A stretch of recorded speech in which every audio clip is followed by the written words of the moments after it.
మైవి3 సభ్యులందరికీ నమస్కారం. ఈరోజు బెయిల్ అనేది రిజెక్ట్ చేశారు. ముందు విచారించిన మేడం గారే, కలసిల్వి మేడం గారే వచ్చి ఈరోజు జడ్జి హీరింగ్ అని ఇచ్చింది.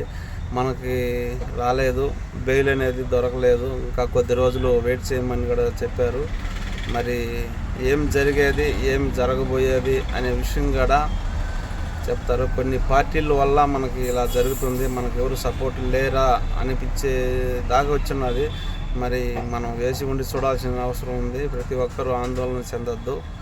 బెయిల్ అనేది రిజెక్ట్ చేశారు, డిస్పోజ్ చేశారంటే ఇంకొద్ది రోజులు తర్వాత అని చెప్పారు. మరి ఇంకా ఏమి విచారించాలో ఏమో తెలియడం లేదు. దీనివల్ల ఎన్ని పార్టీలుకి బాధించబడుతుందో మరి వాళ్ళు ఏమి అనుకుంటున్నారో తెలియదు. 65 లక్షల మంది మోసం చేశారని కోర్టులో చెప్పడం జరిగింది ఒక పార్టీ వ్యక్తి వచ్చి.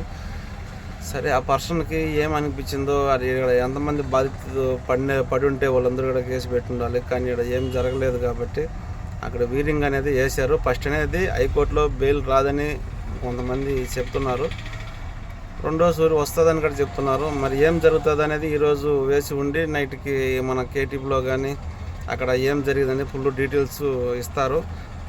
మిగతా సమాచారం అనేది రేపు చెప్తాను. Okay, thank you.